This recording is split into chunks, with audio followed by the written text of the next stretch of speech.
통로가 되는 데에 실패했을 때에 하나님께서는 새 통로를 세우셨어요. 바로 교회지요. 그러면 교회가 이 세상에 있는 목적이 무엇일까요? 바로 잃어버린 자들에게 복음을 전하는 것이에요. 하나님을 세상에 전하는 통로가 되는 것이죠. 그 디모데전서, 오늘 공부할 디모데전서는 바울이 에베소에 있는 그 디모데에게 쓴 편지예요. 그 당시 에베소 교회에는 율법을 아는 유대인들과 신비한 것을 아는 엘리트들만 구원을 얻을 수 있다는 그런 잘못된 교훈이 번지고 있었어요. 그래서 교훈은 모든 사람을 위한 것이 아니고 소수를 위한 것이라고 믿고 있었어요. 그래서 전도의 배타적인 그런 이론들이 퍼져 있었어요. 그래서 그것을 바로 잡는 내용이 오늘 공부할 디모데전서 2장 1절부터 7절 말씀이에요. 먼저 그 디모데전서 2장 1절에서 7절 말씀으로 잃어버린 자들을 위해서 기도하는 것 알아보겠어요. 1번은 전도를 위한 기도의 특징이에요. 디모데전서 2장 1절 말씀, 그러므로 내가 첫째로 권하노니 모든 사람을 위하여 간구와 기도와 도고와 감사를 하되. 네, 바울은 제일 먼저 간구와 기도와 도고와 감사를 하라고 얘기했어요. 먼저 하나씩 알아보겠어요. 먼저 간구는 없는 것에 대한 필요를 절실하게 구하는 것이에요. 그래서 구원을 위한 기도는 잃어버린 사람에게 긴급하게 위험이 닥친다는 것을 알고 구해 주시기를 기도하는 것으로 시작해요. 그래서 간구는 잃어버린 사람들의 절실한 필요를 위해서 기도하는 것이에요. 또 그 반면에 기도는 하나님과 관련이 있어요. 죄인들이 구원을 받게 되면 하나님께서 영광을 받게 되시죠. 그래서 잃어버린 자를 위한 기도는 하나님께서 영광 받으시기를 원하는 기도이고 또 하나님께 드리는 예배예요. 그 다음에 도고는 누구를 대신하여서 드리는 기도예요. 이 말의 동사형은 우리들을 위한 그리스도의 중보와 성령님의 중보를 말할 때 사용되었어요. 그래서 히브리서 7장 25절에는 그리스도께서 항상 살아계셔서 중보하신다고 하고요. 또 로마서 8장 26절에는 성령님께서 말할 수 없는 탄식으로 우리를 위해서 중보하신다고 말씀하고 계세요. 그래서 그리스도와 성령님께서 우리의 고통에 동참하시고 우리를 동정하시면서 긍휼히 여기시면서 간구하시는 거죠. 그래서 도고는 그저 냉랭하게 의무적으로 기도하는 것이 아니에요. 그래서 우리도 긍휼한 마음으로 잃어버린 자들의 그 고통과 절망감을 실감하면서 느끼면서 그 긴급함을 이해하면서 그들을 구원해 주시기를 기도해야 돼요. 그리고 또 우리는 감사해야 돼요. 어떤 응답을 받더라도 감사드려야 돼요. 그래서 복음이 모든 사람들에게 전파되는 것과 우리가 복음을 전하는 특권을 받은 것을 감사해야 돼요. 그래서 간구와 기도와 도고와 감사 이 네 가지 중에서 우리가 천국에 갔을 때에 우리는 감사는 계속할 거예요. 그렇지만 그 세 가지 기도는 더 이상 하지 않을 것이고요. 그런데 왜 우리가 잃어버린 자들을 위해서 기도해야 할 만큼 하지 않을까요? 잃어버린 자들의 필요가 얼마나 큰지, 얼마나 위급한지 잘 알지 못하고 또 잃어버린 자들이 구원받았을 때에 하나님께서 얼마나 높이 영광 받으시는지를 우리가 잘 알지 못하기 때문이에요. 그리고 또 잃어버린 자들의 필요와 고민과 문제에 우리가 관련되기 싫어서도 싫어하는 그런 마음 때문이기도 하지요. 이기적인 마음이기 때문이기도 해요.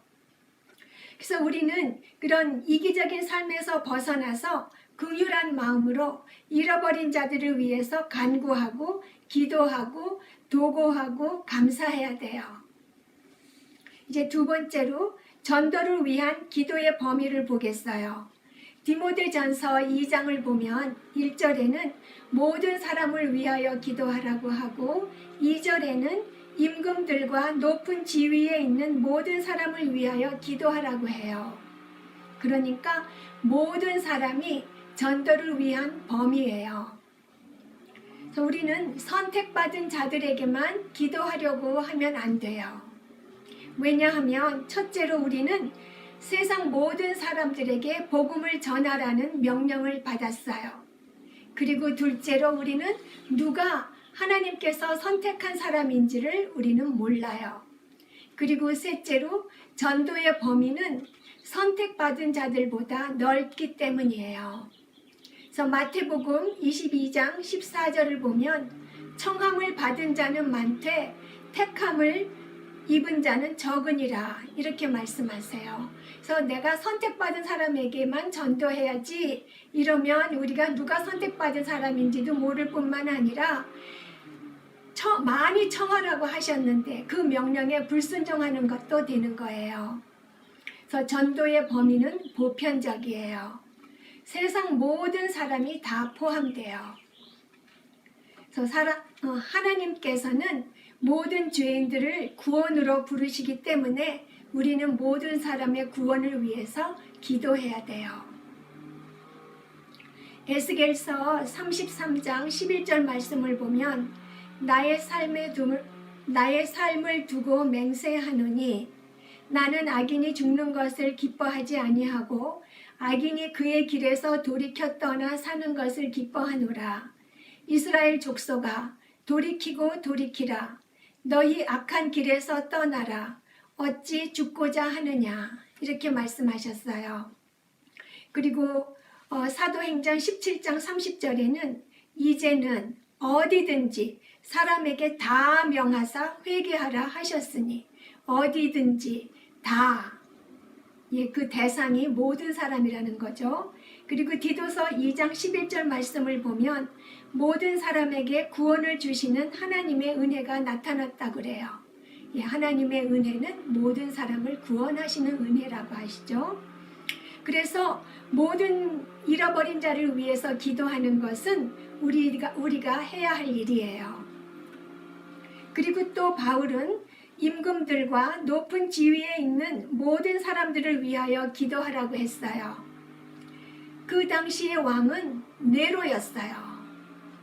네로 같은 왕이라고 적개심을 품고 원망하면서 그를 위해서 기도하는 것은 죄예요. 그러면 네로 같은 폭군을 위해서 어떻게 기도해야 될까요? 망하라고 기도해야 될까요? 아니면 정치를 좀 잘하라고? 아니죠. 그런 왕을 구원해 주시라고 기도해야 돼요. 먼저 구원해 주시기를 기도해야 돼요. 교회가 얼마만큼 자유를 누리게 되느냐 하는 것은 정부가 얼마만큼 많은 자유를 교회에 주느냐에 달려있고 교회가 어떤 일을 할 수 있느냐 하는 것도 그 정부가 어느 만큼을 허락하느냐에 달려있어요. 그 권세 때문에 우리는 지도자들을 위해서 기도해야 돼요. 그래서 의롭지 못한 통치자들이 있을 때, 네로 왕 같은 통치자가 있을 때 우리는 그를 위해서 기도할 뿐만이 아니라 그럴 때 꼭 기억해야 할 말씀이 있어요. 고린도후서 10장 4절 말씀, 우리의 싸우는 무기는 육신에 속한 것이 아니요 오직 어떤 견고한 진도 무너뜨리는 하나님의 능력이라. 이 말씀을 기억해야 돼요. 우리의 무기는 하나님의 능력을 의뢰하는 기도라는 것을 잊으면 안 돼요. 우리는 기도하면서 악한 정부에라도 순종해야 되는 거죠. 그래서 우리는 모든 사람이 구원받게 되기를 기도해야 되고요. 이제 세 번째로 전도를 위한 기도를 통해서 얻는 유익을 보겠어요. 디모데전서 2장 2절 말씀에 보면 이는 우리가 모든 경건과 단정함으로 고요하고 평안한 생활을 하려 함이라 하셨어요. 잃어버린 자들 중에서 또 특히 높은 지위에 있는 자들을 위해서 기도할 때, 그들이 구원을 받았을 때 우리가 어떤 유익을 받게 될까요? 먼저 방해가 없어질 것이에요. 교회를 향한 그 외부의 적대감이 줄어들어서 우리가 고요하고 평안한 생활을 할 수 있게 될 것이에요. 고요하고 평안한 생활을 하지 못하게 하는 그 방해가 없어질 것이에요. 이 평안이라는 그리스어 원어는 외부의 방해가 없는 것을 말하고, 고요는 내부적인 소요가 없는 것을 말해요. 그래서 우리가 잃어버린 자를 위해서 기도할 때 우리는 내적, 외적 그 모든 방해로부터 해방되어서 고요하고 평안한 생활을 누릴 수 있게 될 것이에요. 그래서 전도를 위해 기도하는 것은 방해를 없애고요. 그 다음에 거룩함을 생기게 해요. 우리가 고요하고 평안한 생활을 하기 위해서는 거룩함을 추구해야 되죠. 그 사회에 우리가 위협이 되는 행동을 하면 안 돼요. 우리는 경건함을 추구하고 단정하게 살아야 돼요. 그래서 경건은 하나님을 향한 경외심이라는 의미가 있고요. 또 단정함은 도덕을 존중하는 마음이라는 그런 의미가 있어요. 경건이 올바른 태도라면 단정함은 올바른 행위라고 볼 수 있죠. 그래서 우리의 거룩한 마음이 거룩한 행동으로 나타나서 사람들이 우리들을 생각할 때에 경건하고 거룩한 사람이라고 생각할 수 있어야 돼요. 그렇지만 이렇게 우리 믿는 자들이 경건하고 거룩한 행동을 한다고 해서 항상 고요하고 평안한 생활을 할 수 있게 되는 것은 아니에요. 디모데후서 3장 12절을 보면 무릇 그리스도 예수 안에서 경건하게 살고자 하는 자는 박해를 받으리라 이렇게 말씀하세요. 바울도 감옥에 갇혔었죠. 그리스도인의 삶은 사탄과 악한 세력과의 전쟁이에요. 그래서 만일 우리가 박해를 받는다면 우리의 거룩한 행실 때문이라야 되지, 우리가 어떤 문제를 일으켜서 미워함을 받고 박해를 받으면 안 돼요. 그러니까 그들이 우리를 싫어한다면 우리의 메시지를 싫어해서 싫어하는 것은 할 수 없어요. 그렇지만 우리가 사회에 불안을 가져와서 그들이 우리를 싫어하게 하면은 안 되죠. 그리고 마태복음 5장 44절에 보면 예수님께서 박해받을 때 어떻게 해야 하는지 말씀하셨어요. 마태복음 5장 44절에 보면 너희 원수를 사랑하며 너희를 박해하는 자를 위하여 기도하라 이렇게 말씀하셨어요. 우리는 우리를 박해하는 자를 사랑하고 영적 무기로 싸워야 돼요. 영적 무기는 바로 기도지요. 원수가 망하게 되기를 기도하는 게 아니라 원수가 구원받게 해주시기를 기도하면서 싸워야 되는 거예요. 네 번째로 전도를 위한 기도를 해야 하는 이유를 알아보겠어요. 디모데후서 2장 3절에서 7절 말씀으로 알아보겠어요. 디모데후서 2장 3절에서 7절 말씀. 이것이 우리 구주 하나님 앞에 선하고 받으실 만한 것이니 하나님은 모든 사람이 구원을 받으며 진리를 아는 데에 이르기를 원하시느니라. 하나님은 한 분이시요 또 하나님과 사람 사이의 중보자도 한 분이시니 곧 사람이신 그리스도 예수라. 그가 모든 사람을 위하여 자기를 대속물로 주셨으니 기약이 이르러 주신 증거니라. 이를 위하여 내가 전파하는 자와 사도로 세우심을 입은 것은 참말이요 거짓말이 아니니 믿음과 진리 안에서 내가 이방인의 스승이 되었노라. 이렇게 말씀하셨어요. 그러니까 이 말씀으로 왜 잃어버린 자를 위해서 기도해야 되는지 알아보겠어요. 먼저 잃어버린 자를 위해서 기도하는 것은 옳은 것이기 때문에 우리는 기도해야 돼요. 3절에 보면 이것이 선하다고 하셨어요. 잃어버린 자를 위해서 기도하는 것이 도덕적으로 옳다고 하신 말씀이에요. 잃어버린 자들은 죄로 인해서 고통을 받고 있죠. 이 세상의 무의미함과 또 앞으로 올 지옥에 대해서 끊임없이 고민하고 살고 있어요. 자기네들이 지옥을 부인하지만 그 마음속에 알고 있어요. 그래서 그들을 지옥으로부터 그리고 그런 허무한 삶으로부터 꺼내서 하나님을 영화롭게 하는 삶으로 데려오려고 기도하는 것은 옳은 일이지요. 그런데 예수님께서는 이렇게 말씀하셨어요. 요한복음 17장 9절 말씀을 보면 내가 비옵는 것은 세상을 위함이 아니요 내게 주신 자들을 위함이니라고 하셨어요. 만일 잃어버린 자들에게 복음을 전하는 것이 옳은 일이라면 왜 예수님께서 이렇게 말씀하셨을까요? 요한복음 17장의 기도는 예수님의 대제사장적 기도예요. 예수님께서 하나님께서 선택하신 사람을 그리스도께로 보내주신 그 사람을 위해서 기도하신 기도기 때문이에요.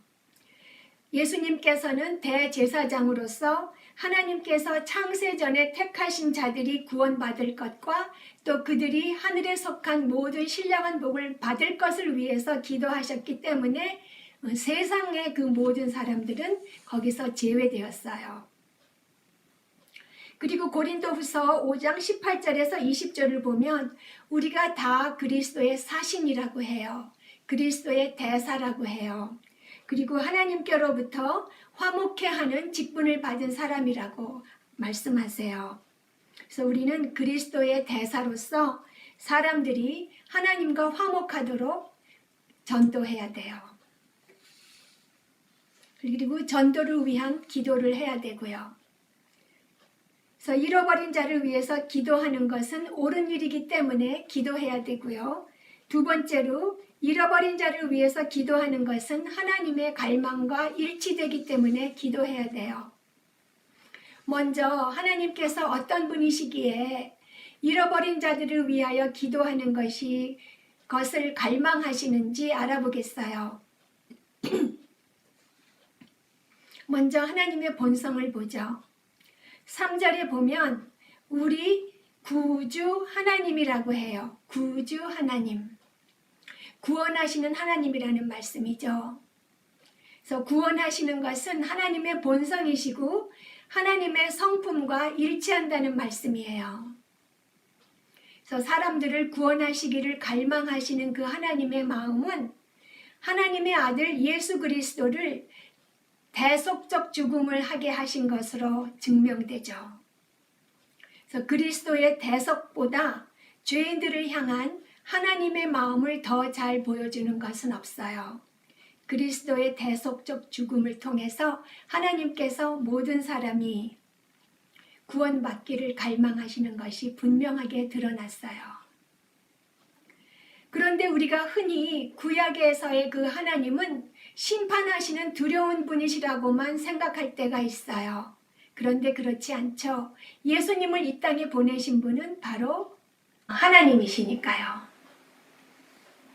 또 시편 18편 2절에 보면 나의 구원의 뿌리시오 라고 했고요. 이사야서 43장 11절 말씀을 보면 나 곧 나는 여호와라 나 외에 구원자가 없느니라 이렇게 말씀하셨어요.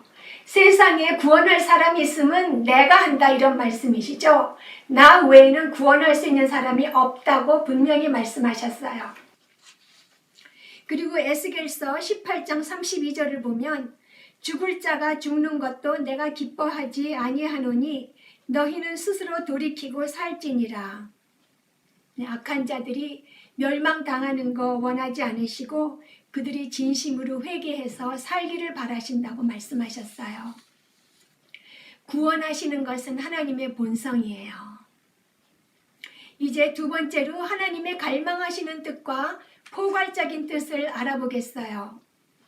세상을 향한 하나님의 갈망, 모든 사람이 구원받기를 원하시는 그 하나님의 갈망은 하나님의 영원한 구원의 뜻과는 달라요. 하나님의 영원한 구원의 목적과는 달라요. 하나님의 영원한 목적의 뜻과 갈망으로 표현된 뜻이 어떻게 다른지 알아보겠어요.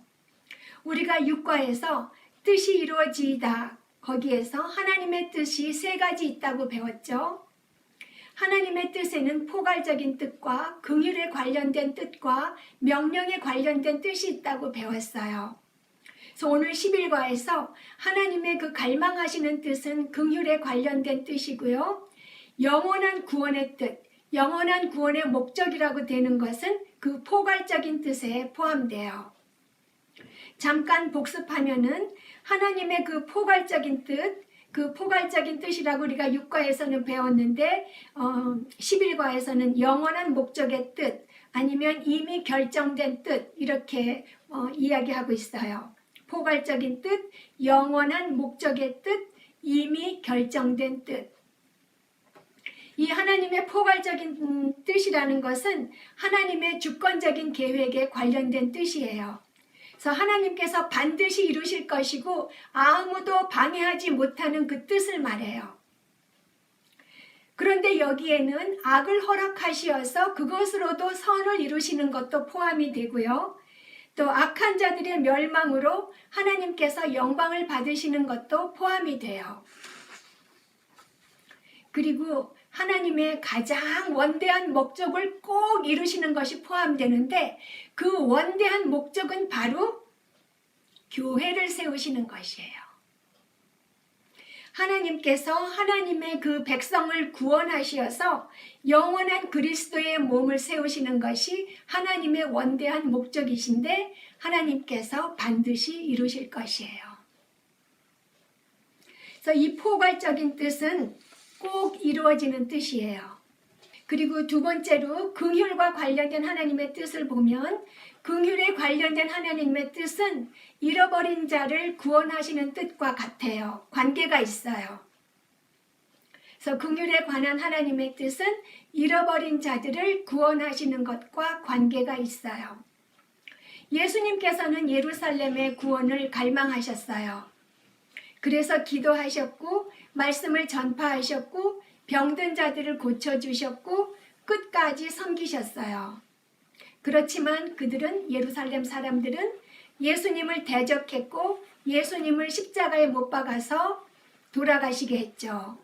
그래서 이 하나님의 갈망은 하나님의 포괄적인 뜻과는 달리 꼭 이루어지지는 않아요. 하나님의 갈망은 하나님의 포괄적인 뜻과는 달리 반드시 이루어지는 것은 아니에요. 이제 다시 잃어버린 자를 위한 기도로 돌아와서 하나님의 영원한 목적의 뜻과 갈망이 어떻게 설명되는지 알아보겠어요. 모든 사람이 구원을 얻는 하나님의 갈망은 다 이루어지지는 않지만 하나님의 구원의 그 영원한 목적은 반드시 이루어질 거예요. 그래서 구원에 대한 하나님의 그 영원한 목적이 긍휼에 관련된 하나님의 갈망의 뜻을 초월하기 때문이죠. 잠시 있다가 없어질 세상의 관점에서 보면 하나님은 세상의 구주이세요.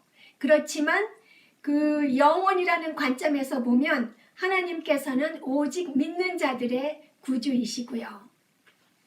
그래서 베드로후서 3장 9절 말씀, 주의 약속은 어떤 이들이 더디다고 생각하는 것 같이 더딘 것이 아니라 오직 주께서는 너희를 대하여 오래 참으사 아무도 멸망하지 아니하고 다 회개하기에 이르기를 원하시느니라고 하셨어요. 네, 하나님께서 모든 사람이 구원을 얻기를 원하시는 것은 확실해요. 분명해요. 그리고 본문 4절에 보면 진리를 아는 데에 이르기를 원하신다고 하세요. 여기 진리를 안다는 것은 구원을 의미하죠. 그리고 안다는 단어는 구원에 관한 참된 지식을 말해요. 그래서 구원에 관한 참된 지식을 알아서 구원에 이르기를 원하신다는 거예요. 모든 사람이. 그래서 하나님께서는 잃어버린 자들이 하나도 멸망치 않고 구원에 이르는 진리를 알게 되는 것을 갈망하세요. 하나님은 그렇게 갈망하실 때에 사람의 유익을 원하시고 또 하나님의 영광을 위하시기 때문이죠. 네, 사람의 유익을 위하고 하나님의 영광을 위한 갈망이에요. 그런데 하나님께서 갈망하시는 것 중에 하나님의 영원한 목적으로 확정해 놓지 않으신 것이 있어요. 하나님께서 갈망하시는 것 중에서 하나님의 영원하신 목적의 뜻으로 확정해 놓지 않으신 것들이 있어요. 예를 들면 하나님께서는 세상에 죄가 없기를 바라시죠. 죄가 없기를 바라세요. 그렇지만 세상에 죄가 없는 것을 하나님의 그 영원하신 그 목적의 뜻으로 확정해 놓지 않으셨기 때문에 이 세상에 죄가 있다는 거죠. 구원받는 것으로 설명을 하면 모든 사람이 구원받기를 갈망하시지만 모든 사람이 구원받는 것을 하나님의 그 영원하신 목적의 뜻에 확정적으로 정해놓지 않으셨기 때문에 구원받지 못하는 사람이 있다는 말씀이에요. 그래서 하나님께서 이렇게 구원받을 자들을 미리 예정하시고 선택하시는 거랑 이 세상을 사랑하시고 만민에게 복음을 전하고 온 세상을 구원하시려는 그 하나님의 갈망이 어떻게 조화를 이룰까요?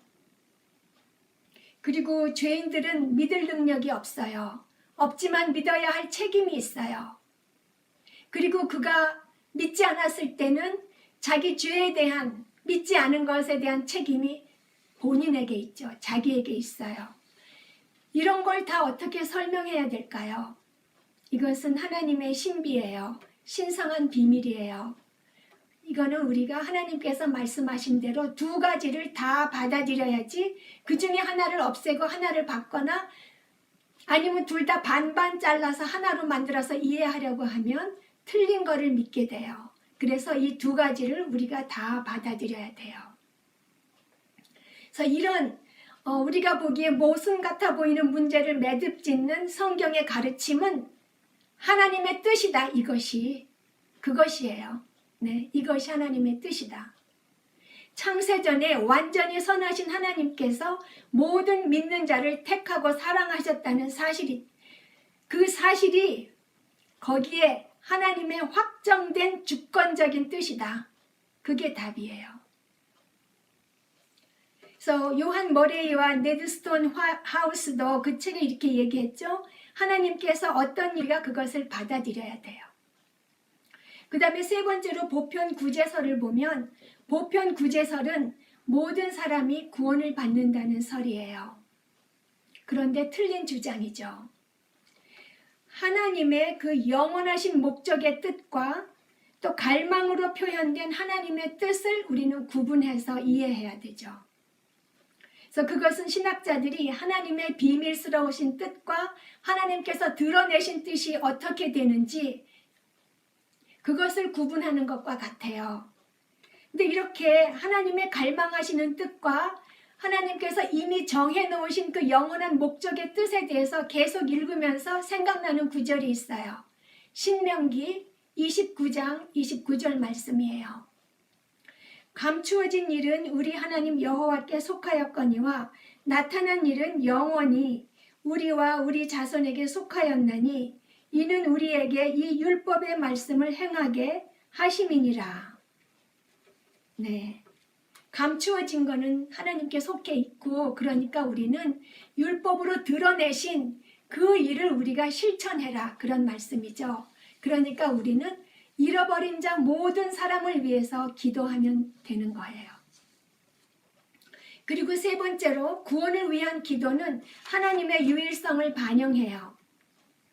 5절에 보면 하나님은 한 분이시여 라고 하죠.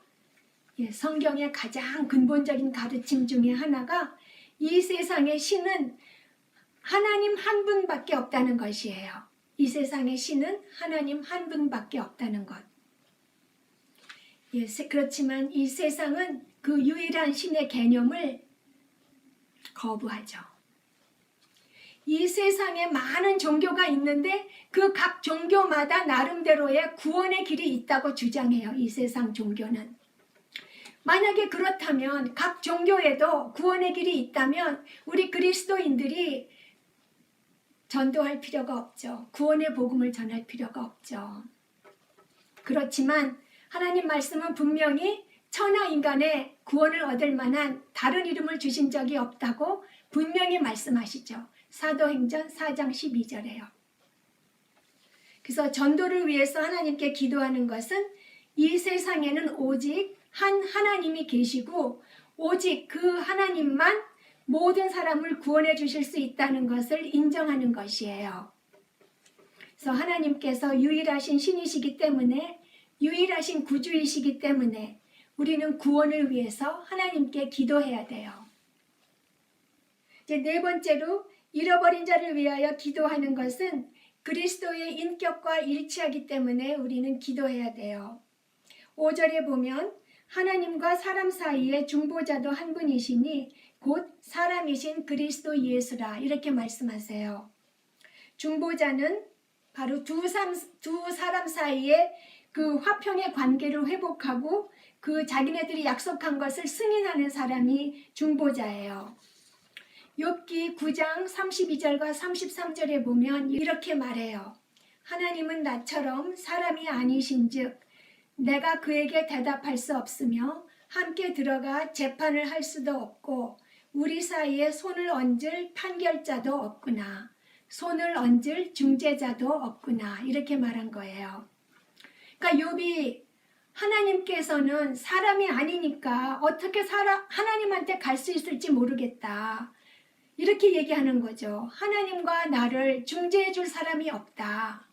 욥이 바로 알고 있었어요. 그 어떤 사람도 하나님과 사람을 중재할 수 없어요. 오직 하나님이시면서 사람이신 예수님만 하나님과 사람을 중재할 수 있죠. 하나님의 손을 붙들어서 또 사람의 손을 붙들어서 화목하게 하실 수 있는 분은 오직 하나님이시면서 사람이신 예수님 뿐이세요. 그래서 우리는 천사들이나 성인들이나 마리아를 통해서 하나님께 나아가려고 하지 않죠. 절대로 나아갈 수 없어요. 하나님께서 마리아의 손을 잡아서 우리한테 오실까요? 절대로 아니죠. 마리아는 죄 있는 사람이에요. 사람의 손을 잡으시겠어요? 하나님께서? 히브리서 8장 6절에는 그리스도를 더 좋은 언약의 중보자라고 해요. 그리고 히브리서 9장 15절에는 그리스도를 새 언약의 중보자라고 말씀하시고요. 그래서 하나님께 나오는 모든 사람들은 반드시 예수 그리스도를 통해서 나와야 돼요. 그래서 전도를 위해 기도하는 것은 그리스도의 인격과 일치해요. 다섯 번째로 전도를 위해서 기도하는 것은 그리스도의 속죄의 충분함을 반영하기 때문에 우리는 기도해야 돼요. 6절에 보면 그가 모든 사람을 위하여 자기를 대속물로 주셨으니 라고 말해요. 예수님께서 모든 사람을 위해서 예수님의 목숨을 스스로 버리셨어요. 예수님께서 갖고 계신 거 뭐 하나 내놓으신 게 아니고 예수님 전부를 내놓으셨어요. 우리의 죄를 대신 짊어지시고 우리 대신 우리 자리에서 희생자가 되어서 돌아가셨어요. 그래서 그렇게 우리가 죽어야 할 죽음을 대신 죽으심으로써 우리를 구속하셨어요. 우리를 구속하셨어요. 그래서 구속이란 말은 죄사함이란 말이죠. 여기서 구속이란 말은 우리를 위한 그리스도의 대속의 죽음의 결과예요. 그러면 그리스도께서 우리의 그 죄의 값을 누구에게 치르셨나요? 사탄에게 치렀나요? 아니면 하나님께 치르셨나요? 하나님께 치르신 거예요. 자신을 대속제물로 하나님께 드린 거죠. 그래서 그리스도의 희생은 모든 인간을 대신해서 하나님의 공의를 충분히 만족시켜 주시기에 충분해요. 그래서 그리스도의 이 속죄의 충분성 때문에 복음은 누구에게나 모든 사람에게 차별 없이 전해질 수 있어요. 그렇지만 우리가 아까 하나님의 뜻에서의 우리가 이해하지 못하는 것이 있는 것처럼 이 그리스도의 속죄도 그 충분성은 무제한이지만 그 적용에 있어서는 제한이 있어요. 충분성은 무제한이지만 적용에 있어서는 제한이 있어요. 왜냐하면 그 효력은 오직 택함을 받은 자들에게만 주어지기 때문이에요. 사람은 죄를 지으면 즉각 죽어야 됐어요. 그렇지만 그렇지 않죠. 죄로 인한 즉각적인 멸망과 심판을 면하고 하나님의 일반 은혜를 받으면서 사람은 살고 있어요. 왜 즉각 죽는 죽음을 면하게 하셨을까요? 하나님께서 우리가 아무도 멸망치 않고 다 회개하기에 이르기를 원하시기 때문이에요. 이같이 구원은 모든 사람에게 합법적으로 다 제공돼요. 그렇지만 오직 택함을 받은 사람만 그 부르심에 응할 수 있는 거예요. 그리고 그리스도의 이 엄청난 속죄, 이 은혜로운 속죄는 하나님께서 창세전에 죄인들의 구원과 관련해서 선언했던 그 모든 언약을 이루신다는 것을 우리가 기억해야 돼요. 굉장히 중요한 것이에요. 창세전에 죄인들의 구원과 관련해서 선언하셨던 그 모든 언약을 이루시는 것이에요. 갈라디아서 4장 4절을 보면 때가 참에 하나님이 그 아들을 보내사 이렇게 말씀하세요. 때가 참에 하나님이 그 아들을 보내사. 이 때가 찼다는 말은 그리스도께서 하나님의 그 구속하시려는 그 계획상에서 그 역사 안에서 가장 적절한 때에 자신을 대속제물로 드렸다는 뜻이에요. 그래서 그리스도께서 하나님의 구속 계획상에서 가장 적절할 때에 자기 자신을 대속제물로 드리셔서 하나님께서 창세전에 하신 그 모든 약속을 다 이루신 거예요. 언약을. 네. 그래서 모든 사람들의 구원을 위해서 기도하는 것은 그리스도의 속죄의 충분함과 그리스도께서 십자가에서 이루신 일을 높이는 일이에요. 그리고 6번째로 전도를 위한 기도를 하는 것은 바울의 신성한 임무와 일치해요. 7절에 보면 이를 위하여 내가 전파하는 자와 사도로 세움을 입은 것은 이라고 말씀하세요. 전파하는 자는 소식을 전하는 자라는 뜻이고 사도라는 말은 그리스도를 위해서 보냄을 받은 자라는 뜻이에요. 그래서 이 말씀은 모든 사람의 구원을 위해서 사도 바울이 그리스도를 위해 보냄을 받았다. 이런 말이에요. 그래서 그리스도를 위해 보냄을 받은 그 바울의 신성한 임무는 두 가지를 바탕으로 하는데요. 첫째는 하나님께서 우리 구주이시며 그리스도께서 우리 중보자이시며 예수님의 그 대속제물로 되어서 돌아가신 그 진리를 바탕으로 해요. 첫째는 하나님께서 우리 구주이시고 그리스도께서 우리의 중보자이시고 그리스도께서 자신을 대속제물로 내어주셨다는 그 진리에 바탕을 두고 있고요. 두 번째는 모든 사람이 구원받기를 원하는 하나님의 갈망에 바탕을 두고 있어요. 그래서 바울의 그 신성한 임무는 그 두 가지 바탕이 있고요. 그럼 우리가 전도라고 하면 누가 생각날까요? 지금까지 얘기한 바울, 그뿐 아니라 예수님이 가장 귀한 본을 보이셨어요. 이사야서 53장 12절에 보면 예수님께서 범죄자를 위하여 기도하였다 이렇게 말씀하세요. 무엇을 위해서 기도하셨을까요? 예수님께서 범죄자를 위해서 기도하실 때 이 사람이 죄 짓지 않게 이렇게 기도하셨을까요? 그 사람의 그 범죄자의 죄를 사하여 주시기를 용서하여 주시고 구원하여 주시기를 기도하셨어요. 그러면 언제 그렇게 기도하셨을까요? 예수님이 십자가에서 돌아가시기 전에, 십자가에 달려서 돌아가시기 전에 기도하셨어요. 아버지여, 저들을 사하여 주옵소서. 자기들이 하는 것을 알지 못함이니이다. 아버지여, 저들을 사하여 주옵소서. 이렇게 말씀하셨어요.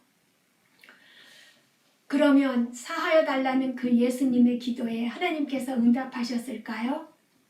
네, 응답하셨어요. 오순절에 3,000명이나 되는 회심자를 교회에 더해 주셨고요. 그리고 수세기에 걸쳐서 셀 수 없을 정도로 회심자들을 더하여 주셨어요. 그래서 우리도 잃어버린 자를 위하여 기도하라고 부름을 받았어요. 잃어버린 자들에게 복음을 전하라고 부름을 받았어요.